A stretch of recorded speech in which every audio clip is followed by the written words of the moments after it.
Hello friends, this is Odds, burden of proof not on me, and today we're going to be talking about the MMR again. Yesterday the developers of Dead by Daylight made a Q&A stream where they reveal some facts about how the MMR system works, and people have gone mental. They have freaked out about something that I think is not worth freaking out about personally. I'm going to review the information that they provided and put that together with old and new data mine information that we've been made aware of. And with that, I'll try to paint the most full picture of how the MMR system works in this game. And from that, I'll try to explain what I think is the biggest issue with the system and what I'm concerned about. So let's begin. Yesterday, lead game designer Patrick was answering MMR questions when he explained that the MMR system gives you points or takes points from you based on whether you win or lose.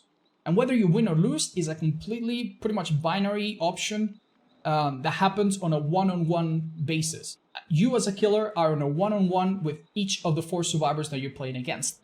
So if the survivor escapes, they win. And if you kill them, you win. And at the end of that, all of the MMR points are added up and given or taken from you. The higher or lower the MMR of your opponents, the more or less points that you'll get, just like in chess. With the exception of hatch. If a survivor escapes through hatch, it's been determined that that's not a very good indication of skill, and that is pretty much a tie for both sides.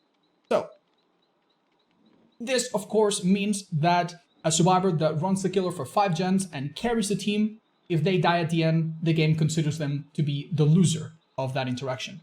And this made many people upset. Let's address it really quickly. I think this is not that big of a deal.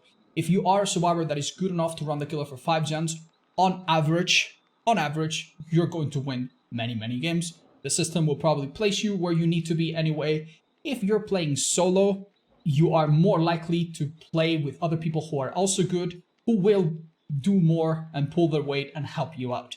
In the previous system, this wasn't the case. If you were rank 1, you could be playing against a killer that is good and with teammates that are good, or with teammates that are complete new players that don't know what they're doing that will let you die.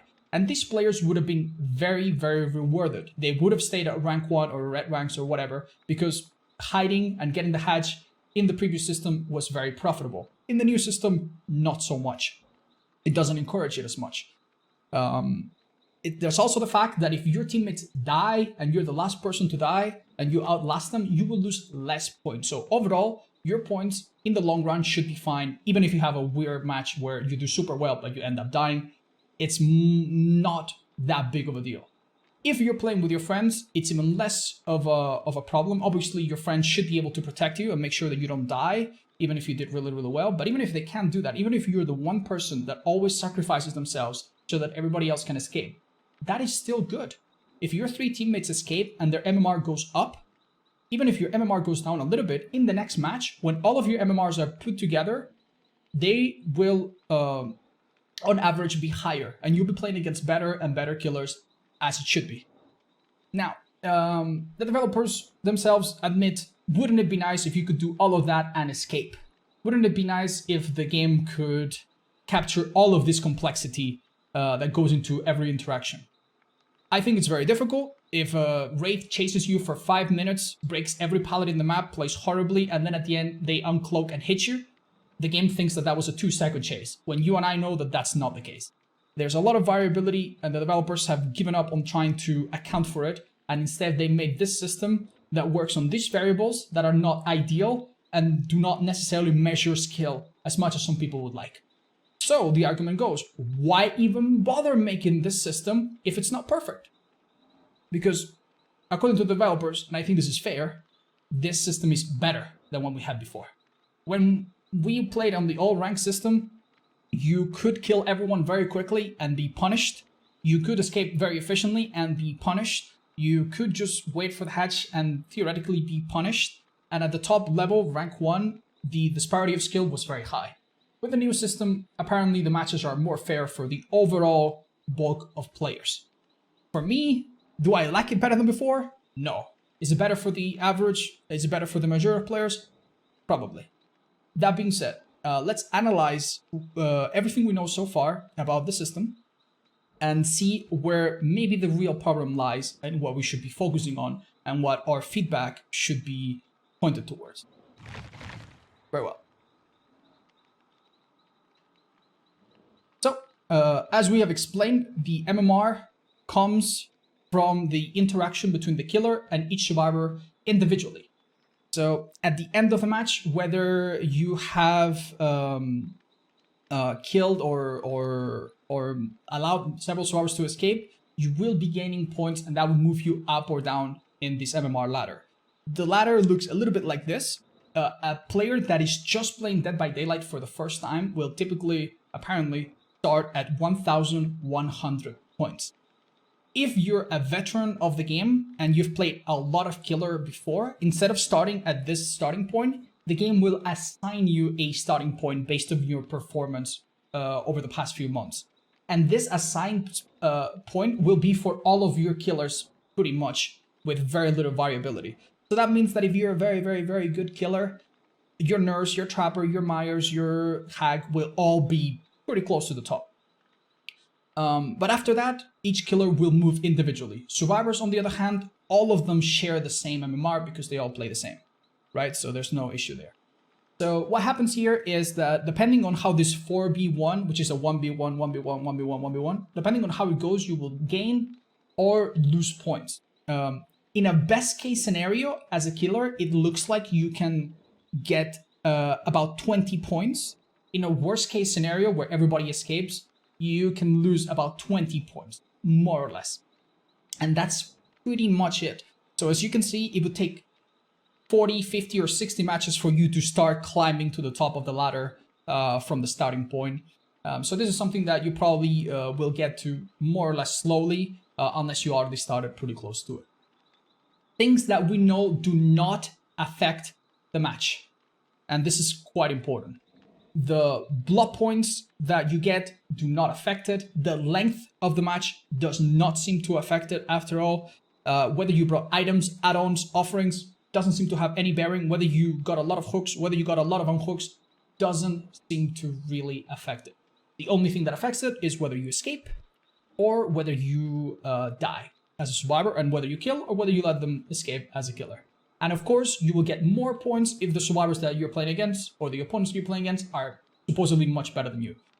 In this system, you will almost always be paired with people that on average are very close to your points. Very, very close to your points. So for example, if I am a killer that is, let's say,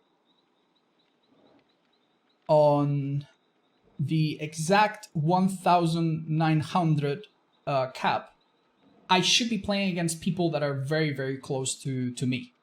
Sometimes it can you can play against people that are a couple hundred points above you, but that's rare. Typically, it's people close to you. So, what is the deal with these caps that are at the bottom and at the top? This is very interesting. This is another point that people, I think, wildly misunderstood. So let's explain it. This is the cap that is practical for matchmaking, but you can go past this cap. It's very, very important to say. So much like chess or any other ELO rating system, the limits on this cap are infinite, although practically they pretty much cap out. In theory, you could, if you won every single match, you could very slowly go on forever, but in practice, you start capping out at probably something close to 3,000. So let's say that we win all of our matches very slowly, very slowly, very slowly, and we get super, super high, and we end up in the 3,000, pretty much top 0.01 percentile of all players. If I am here, there will be almost no survivors in this stage. So my matchmaking here would be horrendously bad. Literally, I would be waiting forever. So what the developers have done is they've established a dynamic cap that they can switch on and move on and on as necessary. So this cap right now seems to be at 1,900. And that means that if I have a group of survivors that is at 1,900 and there is no one in between, the game will happily move me back and pair me with these survivors. So I will be playing against them. So some people are interpreting this wrong, because they're like, well, that means that if I'm very, very good, I will still play against people that are at the cap. So what's the point? Well, the point is, if at this point of the day, there is another group of survivors that is closer to me, and they're also on this insanely high level, then I will preferentially go be paired with these survivors. And then the other group will be paired with someone that is closer to them. So this means that depending on the time of the day and how many survivors are available, if you are an incredibly high MMR killer, you are more likely to go against the rare but definitely out there incredibly high MMR survivors.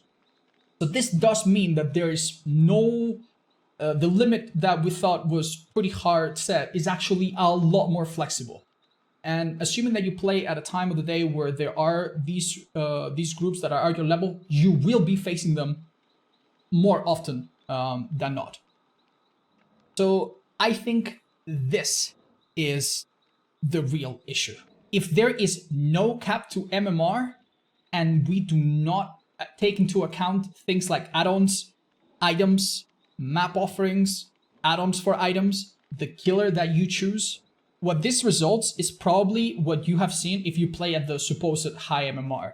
When you play Survivor, you play against the same 3 or 4 killers with the same 3 or 4 add-ons. Your teammates, of course, run the same 3 or 4 perks, almost invariably. And when you play Killer, you play against the same survivors running the same map offerings, running the same perks, typically running the same items or variations of the same 3 or 4 items, because these items are really, really strong. And that's the problem. This game has a real issue of balancing when it comes to bringing or not bringing the absolute strongest things. And the MMR system does not take that into account. And I think that's the real issue. If you play Blight with the absolute strongest add-ons, yes, you will be going against better and better and better survivors with the strongest possible items, and you might be comfortable there. But if you decide to drop those add-ons, and instead you just become better and better through your own skill without relying on super strong add-ons, items, offerings, you will still be paired against people that bring those very strong items, add-ons, and so on. So I think that's what probably makes this system very frustrating for content creators, very frustrating for people that obviously want to win, but do not want to see the same builds and the same items and the same everything every match to do so. And I think this is the biggest deal with this. This game really does put you up against people that have gotten to a similar level through completely different means. And I think that's what makes me not like it so much. Not so much the fact that it's kills and escapes. I think that's an improvement over the previous system. But the fact that if you become very, very good and you are incredible at escaping using no crutch perks, or incredible at getting 4Ks by playing a low skill killer, a low tier killer, you're only going to be rewarded by playing against people that are probably on average sweating their butts off. That is my personal biggest issue with this. I would like to know about your personal biggest pet peeve with this system. That being said, please understand that developers that work on this video game, they make this video game for us. If we are little shits and we harass them and we say the nastiest things, I'm sure they'll do their job because it's their job, but they probably won't be as happy doing it. So please do not be a child towards them. Do not spew bile towards the developers. I would prefer that they are upfront and they are transparent, even if their systems aren't perfect, rather than secretive and keep things to themselves and do not want to share to the community for fear of backlash. Personally, that's what I would prefer. You let me know what you think, and you let me know if this video had any information that was useful to you. Thank you so very, very much for watching, and I'll see you in the next one. And if I forgot any super important fact, I would be letting you know. From the top of my head, the only thing I forgot to mention is that yes, your killers, even though they start individually close, they can individually separate, and the top is not capped the same way the bottom is not capped. So everything I said about you going as far as possible at the top is the same at the bottom. If you are very, very bad, you will be paired with people that are at 800 unless someone closer to your level shows up. So this is a very symmetrical system as far as I understand, and many things about it could change dynamically as we go on, but this is, as far as I know, the best information that we have. So yeah, I'll see you in the next one. Feel free to let me know what you think. I'd be very, very interested in seeing the discussion.